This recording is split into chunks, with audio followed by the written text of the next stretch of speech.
Hello and welcome to another Magic the Gathering draft video. It's Al here with you, and this is how to draft MTG.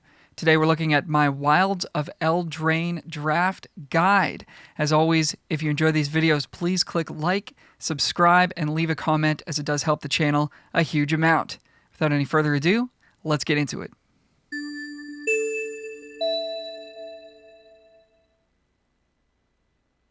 All right, we're going to start by looking at the mechanics of the set. The first mechanic is role tokens. Some cards create role tokens. These are colorless aura enchantments that grant one of 6 different bonuses based on their type. As an example here, we have Charmed Clothier. It's a 5-mana 3/3 flyer. When it enters the battlefield, it creates a royal role token attached to another target creature we control. And the royal role gives +1/+1 and ward 1. As a quick way to remember, they all grant +1/+1 and a minor ability, with the exception of Young Hero, which gives a +1/+1 counter on attacking if the creature's toughness is 3 or less, and Cursed or Cursed, which makes a creature a 1/1 and is intended to be put on an opponent's creature. Role tokens go to the graveyard when a new role by the same controller is put on a creature. They immediately cease to exist since they're tokens, but hitting the graveyard matters for certain cards in this set. Look for cards that trigger when an aura or enchantment enters or goes to the graveyard, cards with the bargain ability, and cards that care about multiple permanents entering the battlefield. The next mechanic is bargain. As an additional cost to cast this spell, you may sacrifice an artifact, enchantment, or token. The spell will then gain the specified additional effects or cost less mana. For example, here we have Torch the Tower, single red instant, deals 2 to target creature or planeswalker. If we bargain it, if we sacrifice an artifact, enchantment, or token as we cast the spell, we get an additional damage, so it does 3 damage instead of 2, and we get to scry 1. And either way, the permanent dealt damage by Torch, and then either way, the permanent that was dealt damage by Torch the Tower is exiled if it would die. Roll, food, and rat tokens are great things to bargain away. Our next mechanic is Celebration. Celebration rewards us for having 2 or more non-land permanents enter the battlefield under our control in a single turn. For example, here we have Armory Mice in the center, 1 and a white for a 3/1. It has Celebration. It gets +0/+2 as long as 2 or more non-land permanents entered the battlefield under your control this turn. Look for creatures that also make roll, rat, or food tokens as a way to have multiple permanents enter the battlefield in the same turn. Our next mechanic is Adventure. Adventure cards can be cast as their Adventure, instant, or sorcery side, and then can later be cast as their creature or sometimes permanent side. You can also skip the Adventure and just cast the creature if you want. So for example, here we have Balluna's Gatekeeper on the left here, 5 and a blue for a 6/5, but it also has the Adventurer sorcery called Entry Denied for 1 and a blue to return target creature you don't control with mana value 3 or less to its owner's hand. So early in the game, turn 2, turn 3, turn 4, we can cast Entry Denied, bounce our opponent's things, slow their game plan down, and then later, hopefully on turn 6, we can cast a 6-mana 6/5. If an adventure spell is countered by another spell, like Spell Stutter, or by having illegal targets, maybe our opponent was able to protect their creature from our Entry Denied with Royal Treatment, for example, the whole spell is countered and the creature side will not be available later. Adventures have historically been very powerful as built-in card advantage and synergize well with cards that care about instants and sorceries, like Unruly Catapult here. The next mechanic is Food. Some cards create food tokens, which count as artifacts, have the subtype food, and can be sacrificed for 2 mana to gain 3 life. So, for example, here we have Tough Cookie, 1 and a green for a 2/2. When it enters the battlefield, you make a food, and it can later turn your foods into 4/4 creatures. Certain cards will have other fun uses for food, such as Sweet Tooth Witch, which can throw food at the opponent, make them lose 2 life. Food tokens can also be bargained away. All right, let's have a look at the color pair archetypes in the set. We'll be looking to end up in one of these by the end of the draft. I've grouped these into tiers, with 1 being the most powerful and 3 being decks to draft with caution. Our first tier 1 deck is Black-Red Rats. Our first signpost uncommon is Totentan's Swarm Piper, 1 black-red for a 2/3. When it or another non-token creature you control dies, create a 1/1 black rat creature token that can't block. All the rat tokens can't block, they're all the same. And you can pay 1 and a black to have target attacking rat you control gain Death Touch until end of turn. Our other signpost uncommon here is Callous Sellsword, 1 and a black for a 2/2. Enters the battlefield with a +1/+1 counter on it for each creature that died under your control this turn. And it has an adventure side, Burned Together for a single red.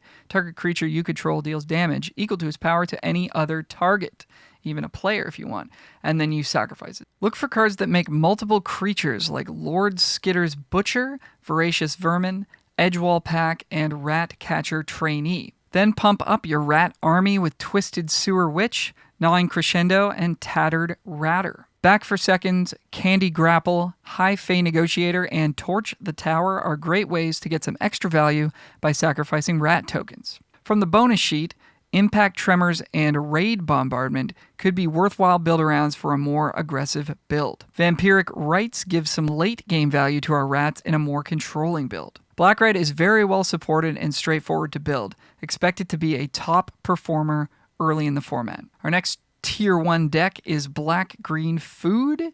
First signpost uncommon is Greta Sweet Tooth Scourge. 1 black-green for a 3/3. When it enters, it creates a food token. You can pay green to sacrifice a food to put a +1/+1 counter on target creature, sorcery speed. And you can pay 1 and a black, sacrifice a food to draw a card and lose a life. The other signpost uncommon is Gingerbread Hunter. 4 and a green for a 5/5. Enters, makes a food. It's got an adventure, Puny Snack. 2 and a black instant. Target creature gets -2/-2 until end of turn. Black-green is a mid-range deck that wants to make a lot of food tokens and then turn them into card advantage via Greta, damage via Sweet Tooth Witch and Hollow Scavenger, or creatures with Tough Cookie. Welcome to Sweet Tooth is a good early threat and scales well into the late game. Knight of the Sweet's Revenge lets us tap food for mana and can give us an overrun effect a turn or two later. At 4 mana, it's not ideal for mana ramp, but it can help us cast 6 and 7 mana plays. Food tokens can also be bargained away to Back for Seconds, Candy Grapple, High Fae Negotiator, Agatha's Champion, Brave the Wilds, and Hamlet Glutton. Brave the Wilds, Return from the Wilds, and Utopia Sprawl open the door to splashing red removal or any sweet off-color rare or uncommon we might open. Food is pretty easy to come by in this archetype. Between bargaining out Hamlet Gluttons, drawing cards, and being flung at the opponent, food has enough utility to make me want to start this deck in Tier 1. Our final Tier 1 deck is White-Red Celebration. First signpost uncommon is Ash Party Crasher. White-Red for a 2/2 haste. Celebration, it gets a +1/+1 counter when it attacks. And we also have Imodane's Recruiter, 2 and a red for a 2/2 when it enters the battlefield. Creatures you control get +1/+0 and haste until end of turn. So by itself, it's a 3/2 haste for 3, which is pretty good. But obviously, it's also pumping up your team. And then it's got Train Troops, 4 and a white for sorcery to make 2 2/2 White Knight creature tokens with Vigilance. So it can turn on Celebration by itself and helps you when you're going wide and attacking. Look for cards that can trigger Celebration by themselves, such as Besotted Knight, Charmed Clothier, Hopeful Vigil, Edgewall Pack, Ratcatcher Trainee, Merry Bards, and Redcap Thief. Armory Mice, Gallant Pie Wielder, Belligerent of the Ball, and Grand Ball Guests are all solid Celebration payoffs. White-Red will have some nice early starts, but will risk running out of steam in the late game. I'm starting this deck in Tier 1 due to a high power level and lots of support for this archetype. Moving into Tier 2, we're going to start with Blue-Red Spells. We've got Johann Apprentice Sorcerer, 2 blue-red for a 2/5. You can look at the top card of your library, and once per turn you can cast an instant or sorcery from the top of your library. And we also have Frolicking Familiar, 2 and a blue for a 2/2 flyer. When you cast an instant or sorcery, it gets +1/+1 till end of turn. Very nice. And it's got an instant attached to it. Blow off steam, single red, deals 1 damage to any target. Blue-red asks us to play a lot of instant and sorcery spells. Aquatic Alchemist, Splashy Spellcaster, Frantic Firebolt, Hearth Elemental, and Unruly Catapult are all payoffs for this archetype that other drafters at the table will not want. Adventure spells like Balluna's Gatekeeper, Picklock Prankster, Vantress Transmuter, and Ratcatcher Trainee are great ways to increase our spell count without losing out on creatures. Johann can even play adventures off of the top of the library. With 5 or more adventure spells, Chancellor of Tales becomes an attractive option. Cheap and interactive spells such as Torch the Tower and Spell Stutter, or spells that draw cards like Johann's Stopgap, Quick Study, and Witch's Mark are our best non-creature options. From the bonus sheet, Curiosity combos quite nicely with Unruly Catapult. While the raw power level is not as high here, blue-red will be a great archetype to lean into after the first couple of weeks once the top archetypes start becoming more contested. Next we have white-black Bargain. Signpost uncommon, Neva, Stalked by Nightmares, 2 white-black for a 2/2 menace. When it enters, return target creature or enchantment from your graveyard to your hand, and whenever an enchantment you control is put into a graveyard from the battlefield, put a +1/+1 counter on Neva and then scry 1. We also have Shrouded Shepherd, which isn't as much a Signpost uncommon as just a really good card. This is 1 and a white for a 2/2. It enters the battlefield. Target creature you control gets +2/+2. And it also has an adventure, Cleave Shadows. 1 and a black. Sorcery creatures your opponents control get -1/-1. It's going to kill a lot of tokens in this format. White-black cares about enchantments being put into the graveyard. The best way to trigger this will be the Bargain ability on cards like Kellen's Lightblades, Back for Seconds, Candy Grapple, and High Fae Negotiator. Look for enchantments that come alongside creatures such as Besotted Knight, Charmed Clothier, Hopeful Vigil, and Conceited Witch. Remember that role tokens are enchantments. Ashiok's Reaper and Knight of Doves are big payoffs for this deck. Warehouse Tabby and Wicked Visitor can get quite out of hand in multiples. White-black has a few more moving parts and looks to be tougher to set up than some other color pairs. While it appears powerful, I'll be starting it in Tier 2 for now. Next is white-green Auras. The first Signpost uncommon is Sir Armont the Redeemer. 3 green-white for a 4/4. It enters the battlefield. Create a monster role token attached to another target creature you control.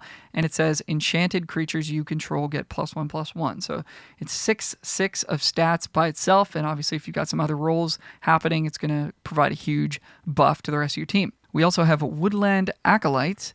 This is, again, just kind of a powerful card and not really a Signpost card, but here it is anyways. It's 2 and a white for a 2/2, enters the battlefield, draw a card. It also has an adventure, Mend the Wilds, single green instant, put target permanent card from your graveyard on top of your library. So altogether, it's a 4-mana 2/2 that returns a permanent from your graveyard to your hand, which is quite powerful. White-green wants to play a lot of auras, which include role tokens, of course.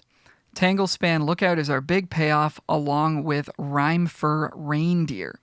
Keep in mind that putting a new role token on a creature will cause any others we control to go to the graveyard, making Knight of Doves a potential payoff as well. Slumbering Keepguard and Redtooth Vanguard are solid early game threats with late game relevance. Role tokens can also be bargained away to Archon's Glory, Agatha's Champion, Hamlet Glutton, and Troublemaker Oof. Look for role tokens that come alongside creatures such as Besotted Knight, Charmed Clothier, Ferocious Werefox, and Redtooth Genealogist. Hopefully I said that right. Curse of the Werefox, Graceful Takedown, and Royal Treatment have nice synergy here as well. Aura strategies come with the inherent risk of being blown out by bounce effects and instant speed removal. In addition, the payoffs are a little bit slow, therefore I'm starting white-green in Tier 2 for now. Our final Tier 2 deck here is red-green 4 power. Our Signpost uncommons, we have Ruby Daring Tracker, red-green for a 1/2 haste, can tap for a red or a green mana, which is quite nice. And whenever it attacks, while you control a creature with 4 power or greater, it gets +2/+2 until end of turn. We also have Picnic Ruiner, which is 1 and a red for a 2/2. Same sort of idea here. When it attacks while you control a creature with power 4 or greater, it gains double strike. But it also has the adventure, Stolen Goodies, 3 and a green for a sorcery. Distribute 3 +1/+1 counters among any number of target creatures you control. So it could help get your creatures up to that important 4 power. Pressure the opponent with early creatures and then either grow one of them to 4 power with Picnic Ruiner's Adventure or Bestial Bloodline, or do it the old-fashioned way with 4 power creatures like Minecart, Daredevil, or Verdant Outrider. We can then reap the benefits of Boundary Lands, Ranger, Territorial Witchstalker, Ruby, and Picnic Ruiner, as mentioned before. Garruk's Uprising is a build-around that tends to fall a bit short unless we can reliably draw 3 or more cards with it, so I wouldn't worry too much about this one, but it can obviously fit in the deck. Red-green looks to have a solid amount of support and will benefit from green's ability to splash good black cards. This is a good backdoor, quote-unquote, deck to move into if black-red or black-green doesn't fully come together for you. And finally, we have our Tier 3 decks. We're going to start with blue-black Faeries, Signpost uncommons. We've got Obira Dreaming Duelist. This is blue-black for a 2/2 flying. It has flash, meaning it can be played at instant speed. And whenever another fairy enters the battlefield under your control, each opponent loses 1 life. We also have Spellscorn Coven, 3 and a black for a 2/3 flying. When it enters, each opponent discards a card, which is already quite good, but it has an adventure, 2 and a blue. Take it back. Instant. Return target spell to its owner's hand. So they try to cast a creature. Before it resolves, we can cast Take It Back, put it back in their hand. Not a great spell, but attached to an already quite good creature, it's quite nice. Blue-black Signpost Uncommons are among the best on raw rate. This archetype wants to beat down our opponent in the air while disrupting their game plan. The major fairy payoffs are Picklock Prankster, Ego Drain, and Fairy Fencing, which are all at uncommon. There's also a small flash sub-theme built around Dream Spoilers. The best common fairies are Snaremaster Sprite and Barrow-Naughty. Curiosity fits well here from the bonus sheet. With so little support at common, I don't expect this deck to come together very often, though it will be quite powerful when it does. I'm going to start blue-black in tier 3, but be on the lookout to draft it if its key uncommons are coming around late in pack 1. Next, we have white-blue Tap. Our signpost uncommons are Charade of Numbing Depths, 2 white-blue for a 2/3. Doesn't have flying, but it looks like it does, so just beware of that. When it enters the battlefield, tap a creature an opponent controls and put a stun counter on it. And it says whenever you tap 1 or more untapped creatures your opponents control, draw a card, and this triggers only once per turn. So blue-white's all about tapping untapped creatures of your opponents to get certain bonuses. We also have Threadbind Cleek, 3 and a blue for a 3/3 flying fairy, pretty good. And it's got an adventure, Rip the Seams, 2 and a white, instant, destroy target tapped creature. So these are 2 quite powerful signpost uncommons. White-blue is a tempo aggro deck that wants to disrupt our opponent's creatures while attacking with our own. Along with our 2 signpost uncommons, Solitary Sanctuary and Ice Rot Sentry provide bonuses when we tap opposing creatures. Prioritize cheap and incidental ways to tap, such as Rhymefur Reindeer, Snaremaster Sprite, and Vantress Transmuter, rather than more mana-intensive options like Frostbridge Guard and 3 Bowls of Porridge. Bitter Chill is premium removal and also fits the theme. Support this theme with disruptive spells like Spell Stutter, Johann's Stopgap, and Misleading Motes to keep opponents off balance. White-blue will be a little more difficult to build than the other archetypes. The tapping options are a little clunky, and its options at lower mana values are not as strong as the other colors. It will reward more experienced players and is still worth drafting if you can get multiple of its signpost uncommons. Finally, we have blue-green mana value 5. Signpost uncommons here, Troyan Gutsy Explorer, 1 green-blue for a 1/3 that can tap to add green and blue, but spend this mana only to cast spells with mana 5 or greater, or spells with X in their mana costs, and it can draw a card and discard a card for a blue and tap. And we also have Tempest Heart, 3 and a green for a 3/4 trample. Whenever you cast a spell with mana value 5 or greater, put a +1/+1 counter on it. And it has a adventure, scan the clouds, 1 and a blue, draw 2 cards, and then discard 2 cards. Blue-green wants to ramp up to 5 or more mana as quickly as possible. Galvanic Giant, Stormkeld Prowler, Skybeast Tracker, Tempest Heart, and Up the Beanstalk all call out 5 mana spells specifically, but none give all that exciting of a payoff. Ramping into multiple Hamlet Gluttons should be the main plan here, in my opinion. Balluna's Gatekeeper and Obira's Attendants provide early interaction and are respectable creatures to ramp into as well. Splashing black removal spells will likely be necessary to compete with more aggressive strategies. The ramp strategy is always vulnerable to drawing all ramp and no payoffs, or vice versa.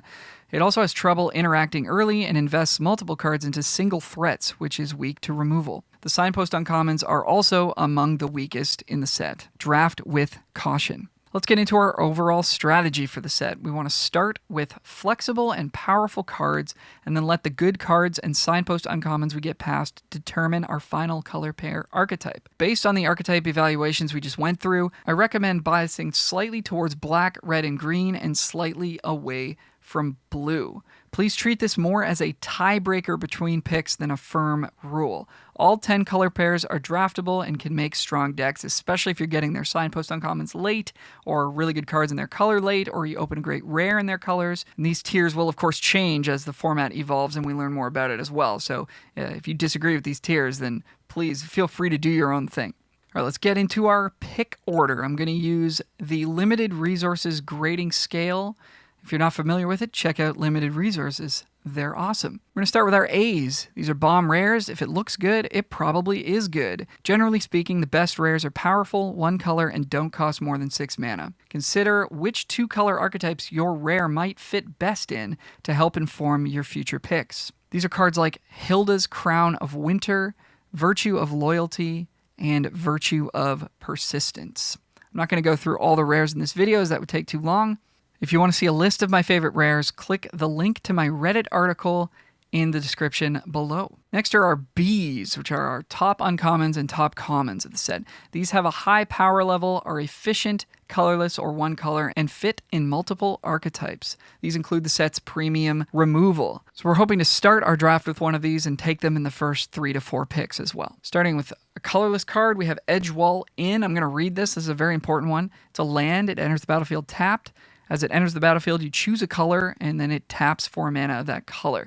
That by itself is already quite excellent. This is going to go into almost any deck that you draft, and it's really going to help with splashing. It's just going to help even in a 2-color deck, and it's kind of like a quote-unquote free card. It's always going to make your deck, and therefore you should take it pretty much anytime you see it, maybe just underneath some of the best rares. It also has an ability, 3, tap, and sacrifice it to return target card with an adventure from your graveyard to your hand.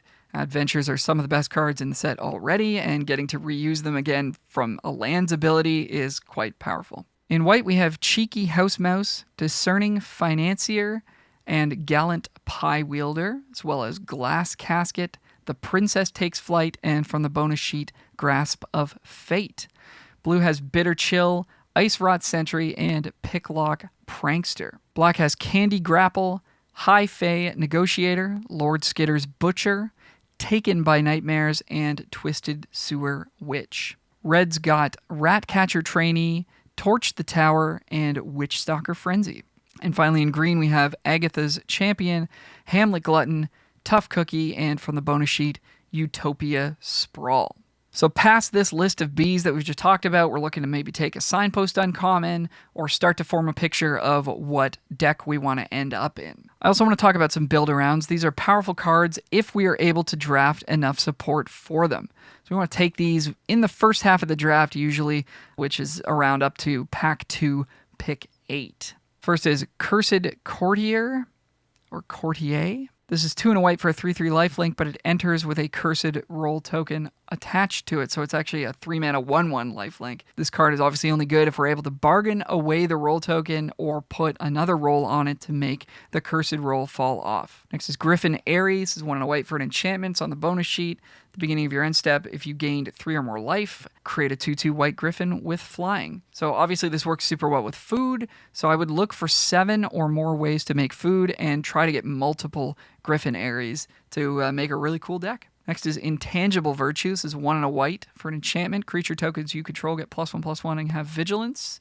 I think this would fit well specifically in a white-black deck with Knight of Doves and multiple Warehouse Tabbies, along with other ways to make rat tokens. There's not a ton of other token generators in this set, so I think this is what you're looking at for Intangible Virtue. Next is Chancellor of the Tales, 3 and a blue for a 2/3 flyer. When you cast an adventure, you may copy it. This is just for the adventure spell side, not the creature. Pretty self-explanatory here. I would just try to draft 5 or more adventure cards to go along with it. And Tanglespan Lookout, 2 and a green for a 2/3. When an aura enters the battlefield under your control, you draw a card. Same sort of deal here. If you've got 5 or more ways to make roll tokens or auras or anything like that, this card will be quite good for you.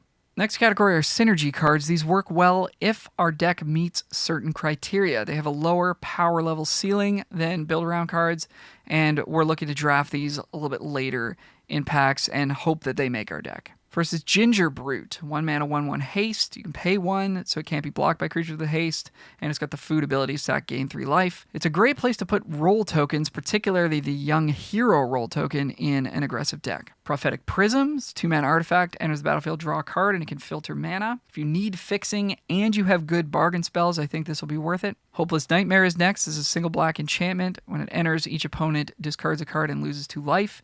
And then when it goes to the graveyard, you scry 2 and you can pay 2 and a black to sacrifice it. If you're specifically in white-black and have both enchantment to the graveyard payoffs and bargain spells, I think you'll play a copy of Hopeless Nightmare. Not Dead After All is next. It's a single black instant. Till end of turn, target creature you control gains. When this creature dies, return it to the battlefield and create a wicked roll attached to it. If you have creatures with enter the battlefield abilities and care about the roll token, I think this is worth it. Flick a Coin is next. 2 and a red for an instant, deals 1 damage to any target, create a treasure token, and draw a card. Really good with spells payoffs, of course. And if you also want fixing and have ways to bargain away the treasure token, I think this is a good include. Collector's Vault and Hatching Plans, kind of similar cards here. Collector's Vault is 2 mana for an artifact. You pay 2 and tap to draw a card and discard a card and then create a treasure token. And Hatching Plans is 1 and a blue enchantment. Doesn't do anything, but when it's put into the graveyard, you draw 3. So the reason I say these are similar is I think if you're a control deck that can afford to be really slow and has bargain spells, obviously you need bargain to sacrifice Hatching Plans and have it do anything, but also with Collector's Vault, bargaining away the treasure tokens is really nice value, then I think you're going to want to run these cards. And finally, we've got Ariet's Tempting Apple and Twisted Fealty, similar cards here. The Apple is a 4-mana artifact. When it enters, you gain control of target creature until end of turn, untap it, and it gains haste. And then you could sacrifice it to gain 3 or make the opponent lose 3. And Twisted Fealty is 2 and a red, sorcery, gain control of target creature, untap it, gains haste, and you get a wicked roll. So I think to play these cards, you have to be either very aggressive or have multiple Callous Sellswords for the burn together adventure. There's not really any other way to sacrifice creatures that aren't tokens. So I think these are going to be pretty narrow, but if you've got a couple of Callous Sellswords, then I'm getting more and more interested in Twisted Fealty or the Tempting Apple. Finally, we have the combat tricks. I want to highlight the good combat tricks as they tend to overperform on 17 lands data, but are generally not high picks. These are Archon's Glory, single white, +2/+2. If it's bargained, you gain flying and lifelink. Moment of Valor, 2 and a white instant. Choose one, untap target creature, gets +1/+0 and indestructible, or destroy target creature with power 4 or greater. Water Wings, 1 and a blue instant. Till end of turn, target creature you control is 4/4 and gains flying and hexproof. That'll kill some people out of nowhere. Rat Out, single black instant. Up to 1 target creature gets -1/-1, and you create a 1/1 black rat creature that can't block. It's pretty good for just winning a combat and getting a 1/1 or killing a 1 toughness creature, of course. Monstrous Rage, single red instant. Target creature gets +2/+0 until end of turn and create a monster roll token attached to it. So really it's +3/+1 and trample, and 1/1 of the stats hangs around. This one might actually be a high pick. Either way, it's very good. And Royal Treatment, single green instant. Target creature you control gains hexproof until end of turn, and it gets a royal roll token, which is +1/+1 and ward 1. So again, maybe a bit on the higher pick side for these last two, and all of these are quite powerful in the right situations. We'll get into some overall draft strategy for the format, for any format really. Picks 1 through 3, take the best card. Monocolored cards will leave us more open going forward. Picks 4 through 8, we're going to continue to take the best card. We may have cards in multiple colors, and that's okay. Start to form a picture of what colors are being passed to us. This is known as reading signals. For example, if we see a few solid black cards picks 4 through 8, there's a good chance the players to our right are not drafting black. This is known as black being open. This means we can reasonably expect to see good black cards in pack 3 as well, as those same players will be passing to us again. We may also see a late signpost uncommon indicating its color pair may be available. Picks 9 through 14 are known as the wheel. These are the cards that no one at the table wanted. If we're seeing several playable cards of one color, it's possible that no one else at the table is drafting that color, and we should strongly consider moving in. By the end of pack 1, ideally we have identified our main color. This is the color we have the most quality cards of, or is the most open, and hopefully both.